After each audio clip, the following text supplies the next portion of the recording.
جو دنیا جہان کے الزامات ہو سکتے تھے یا مقدمات ہو سکتے تھے وہ عمران خان کے خلاف بنائے، پی ٹی آئی ورکرز کے خلاف بنائے. آج بھی پورا پاکستان میجورٹی عمران خان کے ساتھ کھڑا ہے. اس کو کہتے ہیں انقلاب. انقلاب تو ہم لا چکے ہیں. کمیشن آف پاکستان کے پاس ایک اپلیکیشن فائل کی اور اس اپلیکیشن کو الیکشن کمیشن نے سنی اور میڈیا کی موجودگی میں کہا کہ ہم آرڈر پاس کرتے ہیں مناسب، اور آج ہی ایکسپیکٹڈ تھا کہ سیم ڈے یعنی 19 کو وہ آرڈر پاس کریں گے، کیونکہ 20 تاریخ سے لے کر 22 تاریخ تک نامینیشن فارم جمع کرانے کی تاریخ تھی.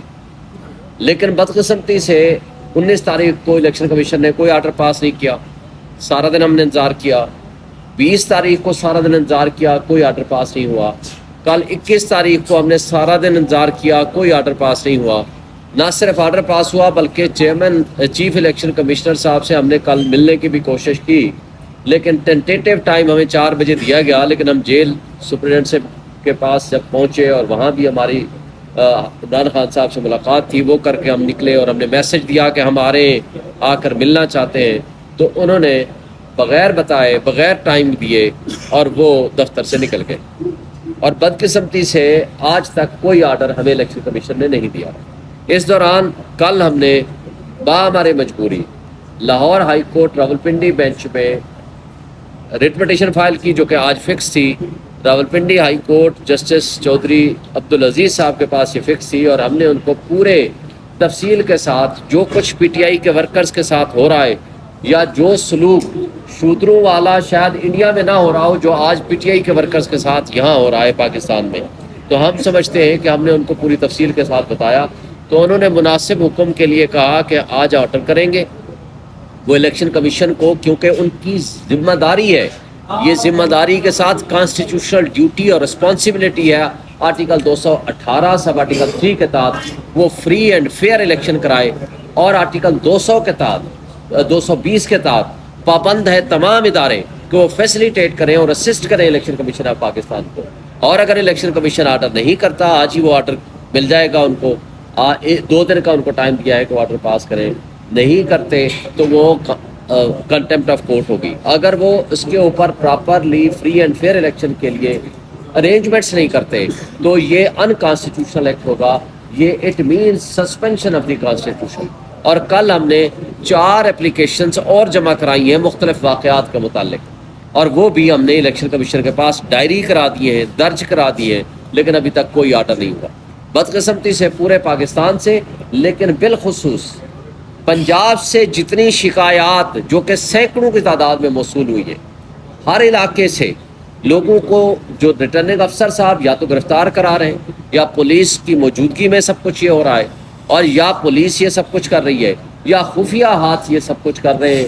اور وہ لوگوں کے ساتھ چار دیواری کی پامالی سے لے کر لوگوں کو اغوا سے لے کر گرفتاری سے لے کر کے ڈکیٹی سے لے کر چھینا جھپٹی، اور لوگوں سے کاغذات واپس لینا، ان سے چھیننا یا ان کو گرفتار کر لینا، اور ایک ہی شرط رکھنا کہ آپ اپنے کاغذ واپس لیں تو آپ کو رہائی مل سکتی ہے. میں یہ سمجھتا ہوں کہ یہ کل عمران خان صاحب نے بھی ایک پیغام قوم کے نام دیا، not as founder chairman of P T I, ایک محب وطن پاکستانی کی حیثیت سے، کہ جس کا مرنا جینا اس ملک میں ہے، جس نے اس ملک کے لوگوں کو حقیقی آزادی دلانے کے لیے جدوجہد کی ہے، لوگوں کو شعور دیا ہے. اس کے ایک محب وطن پاکستانی کی حیثیت سے جو پیغام دیا ہے تمام سٹیک ہولڈرز کو، وہ یہ ہے کہ آپ پاکستان کی جڑیں کھوکھلی کر رہے ہیں، آپ پاکستان کی ریاست کو کمزور کر رہے ہیں، پاکستان کے 25 کروڑ عوام کو معاشی تباہی اور اس کی دلدل میں دھکیلنے کی سازش کر رہے ہیں. جو کچھ یہ 2 دنوں میں ہوا ہے، یہ شاید پاکستان کی تاریخ کا پہلا اور انوکھا واقعہ ہے، اور اتنا irreparable لاس ہوگا جو شاید وہ آپ ناقابل تلافی نقصان ہوگا، جس کو آپ کمپنسیٹ نہیں کر سکو گے.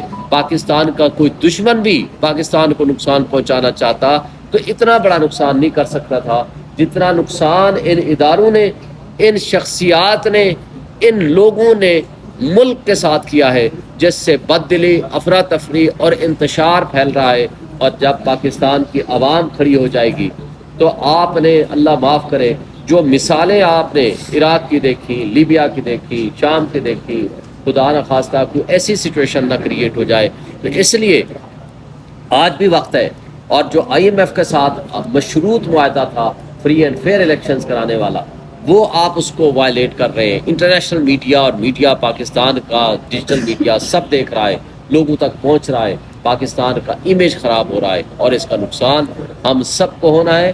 اور اس کا نقصان یہ ہونا ہے کہ لوگوں کے اوپر آئی ایم ایف بھی ڈیل نہیں کر پائے گا، اور لوگوں کے اوپر اتنا بڑا بوجھ آئے گا، معاشی تباہی آئے گی کہ لوگ برداشت نہیں کر پائیں گے، اور اس کا نقصان ہمارے 25 کروڑ عوام کو، ریاست کو اور قوم کو ہوگا.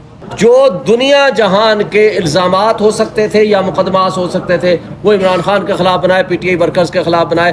آج بھی پورا پاکستان میجورٹی عمران خان کے ساتھ کھڑا ہے. اس کو کہتے ہیں انقلاب. انقلاب تو ہم لا چکے ہیں، لیکن ہم یہ نہیں چاہتے کہ کوئی ایسا انقلاب آئے جس میں نقصان ریاست کا ہو، نقصان ملک کا ہو.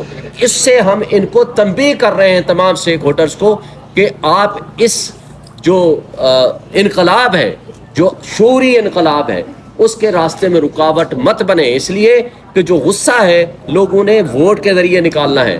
جب آپ ووٹ کا راستہ بند کر دیں گے تو وہ ایسا سیلاب آئے گا جس کو آپ سنبھال نہیں پائیں گے.